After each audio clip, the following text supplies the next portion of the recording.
여러분 안녕하세요. 우리가 히브리서를 계속 묵상하고 있습니다. 히브리서는 크게 두 부분으로 나눌 수 있습니다. 전체 13장 중에 1장부터 10장 18절까지는 예수님이 과연 어떤 분이신가라는 교리적인 부분이라면 10장 19절부터 마지막 13장 25절까지는 예수님을 믿으며 살아가는 우리의 삶에 대한 실제적인 권면의 말씀들로 기록되어 있습니다. 그 권면의 말씀 가운데는 여러분들이 너무나도 잘 아시는 믿음의 장이라고 불리우는 히브리서 11장도 포함되어 있습니다. 그러다 보니 히브리서를 보통 믿음의 서신, 권면의 서신이라고 많은 이들이 부르죠. 특히 히브리서 전반부에 있는 예수님은 어떤 분인가에 대한 물음에 대해 히브리 기자는 예수 그리스도의 우월성과 탁월성이라는 측면에 포커스를 맞추며 당시 히브리인들에게 그리고 또 오늘을 사는 우리에게 전해주고 있습니다. 그 가운데에서도 4장 14절에서 7장 18절까지는 레위 제사장들과 비교하여 예수님의 대제사장으로서의 우월성에 대해 논증하고 본문 11절에서 14절을 통해 당시 히브리인들의 영적 상태를 책망하고 있습니다. 그 시작을 11절은 다음과 같이 말하고 있습니다. 금일 말씀 11절이 이렇게 전합니다. 새 번역으로 제가 한번 읽어보겠습니다. 멜기세덱에 관하여는 할 말이 많이 있지만 여러분들의 귀가 둔해진 까닭에 설명하기 어렵습니다. 네, 여러분 멜기세덱은 과연 누구일까요? 멜기세덱은 성경에 단 한 번 등장하는 인물입니다. 그는 평화의 왕이며 율법이 공포되기 전 인물이며 그리스도의 제사장직 완전함을 상징하는 예표적 인물입니다. 특히 떡과 포도주를 가지고 아브라함을 맞으러 나왔다는 진술 직후 성경은 그를 지극히 높은 하나님의 제사장이라고 증거하고 있습니다. 창세기 14장 18절에 나와 있죠. 이와 같은 신비로운 인물을 히브리서 기자는 할 말이 많지만 더 이상 말하기를 꺼려합니다. 그 이유는 이들의 귀가, 듣는 자들의 귀가 둔해졌기 때문이에요. 다시 말씀드려 영적으로 게을러졌기 때문이라는 겁니다. 그렇게 아무리 이야기를 한들 지금의 그들의 영적 상태로는 들리지 않을 게 뻔했습니다. 그렇게 귀가 둔해진 그들에게 성경은 12절을 통해 보다 더 구체적인 실상을 폭로하고 있습니다.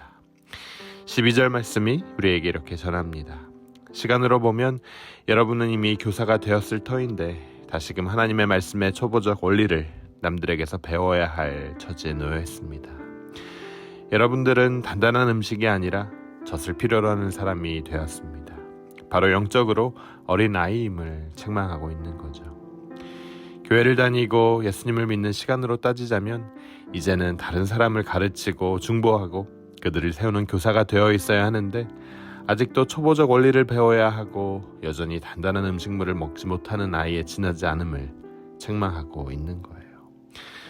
그러면서 죽은 행실을 벗어나는 회개와 하나님에 대한 믿음으로 성숙한 경제에 나가기를 저자는 수신자들에게 그리고 지금을 사는 우리에게 권면하고 있습니다. 금일 말씀을 통해 우리가 두 가지를 생각해 볼 수 있습니다. 첫째는 사람과 예수님의 차이입니다. 인간 제사장과 예수님의 차이를 우리는 생각하게 됩니다. 그것은 인간 대제사장은 자신의 연약함으로 인해 그릇된 길을 가는 사람들을 너그러이 대하며 현실에 안주하고 타협하려고 했다면 예수님은 우리의 구원을 위해 심한 통곡과 눈물로 당신의 간구와 소원을 하나님께 올리셨다는 겁니다. 또한 인간 대제사장은 연약하고 불완전하기에 백성들을 위하기는 하지만 동시에 자기 자신을 위해서도 속죄제를 드릴 수밖에 없는 지극히 평범한 인간의 한계를 보였다면 예수님께서는 당신이 하나님의 아들이심에도 불구하고 자신의 평범하심을 깨고 인간으로 오셔서 고난을 통해 순종을 배우셨다는 거죠. 그리고 그 순종을 통해 이 세상의 마지막 그날까지 예수님을 영접하고 믿고 따르고 순종하는 모든 사람들을 위해 영원한 구원의 근원을 만드신 겁니다. 사랑하는 여러분, 우리들의 일상의 평범을 깨는 방법은 예수님이 보여주신 것 같이 하나님에 대한 순종 외에는 없습니다. 여러분, 오늘을 살며 우리는 정말 하나님께 순종하며 살고 있습니까? 그것이 오늘 본문이 우리에게 주는 첫 번째 질문입니다. 두 번째, 오늘 우리의 모습을 금일 말씀을 통해 직시해야 합니다. 우리는 오랜 세월 교회 다녔지만 교사로 사는 것이 아니라 여전히 초보적 원리를 다른 분에게 배워야만 하는 어린아이로 사는 경우가 많습니다. 그래서 장성한 어른으로 그 연수에 합당한 단단한 음식을 먹는 것이 아니라 지금도 영적 경험도 미약하여 선과 악을 구별하는 말씀도 지각도 없이 살고 있습니다. 믿음으로 살아야 하는데 매번 넘어지고 뒤돌아보고 아쉬워하고 다람쥐 쳇바퀴 돌듯 도는 것이 우리 신앙의 현 주소입니다. 하나님께서는 우리가 하나님을 알게 되고 인격적으로 만났을 때 각자의 마음속에 작은 믿음이라는 믿음의 씨앗을 선물로 주셨습니다. 그런데 그 믿음의 씨앗을 귀하게 여기지 않고 방치한 분들은 교회 다닌 지 몇십 년이 되어도 여전히 작은 씨앗에 지나지 않습니다. 마치 오늘의 말씀을 빌리자면 마땅히 교사가 되어야 했어야 하는데 여전히 초등학문을 하고 있는 사람들인 거죠.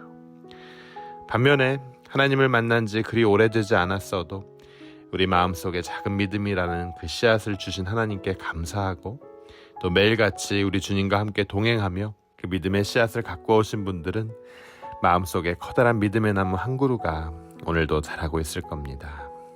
그 사람은 오늘도 하나님과의 동행하는 삶에 가슴 설레하며 무심코 불어오는 바람 속에서도 하나님의 일하심을 주목하고 반응하고 오늘 하루도 하나님께서 행할 일들로 인해 기대에 부푼 마음을 안고 살아가실 거예요. 이렇듯 둔해지고 게을러진 우리의 귀를 여는 방법도 아무리 작은 일이라고 해도 주님께 모든 것을 믿음으로 맡기고 순종으로 나아가며 예수님의 진정한 우월함을 배우는 것 외에는 없습니다. 오늘 하루도 주님께 순종함을 통해 평범함을 깨고 둔해지고 게을러진 우리들의 일상의 귀를 활짝 열고 주님과 동행하시는 여러분 모두가 되시길 주님의 이름으로 축원합니다. 우리 함께 기도하도록 하겠습니다. 하나님 은혜 감사합니다. 오늘 본문을 통해 우리가 믿는 예수님이 어떤 분인지 알게 해주심에 참 감사합니다. 더불어 둔해진 우리의 귀로 인해 높으신 하나님을 바라보지 못하는 히브리인들의 실상이 바로 우리의 모습임을 깨닫게 해주심에 감사합니다. 우리들의 삶이 하나님 앞에 순종하고 또 나아가서 많은 사람들의 이로움을 위해 사셨던 예수님의 모습처럼 우리 역시 그렇게 사는 삶 되게 하여 주시고 오늘 하루도 여호와의 손이 결코 짧지 않음을 고백하는 우리 각자가 될 수 있도록 우리의 삶을 주장하여 주시옵소서. 또 무엇보다 작은 일에도 주님 앞에 순종하는 복된 하루 되게 은혜 내려 주시옵소서. 감사드리며 이 모든 말씀 예수 그리스도 이름으로 간절히 기도드립니다. 아멘.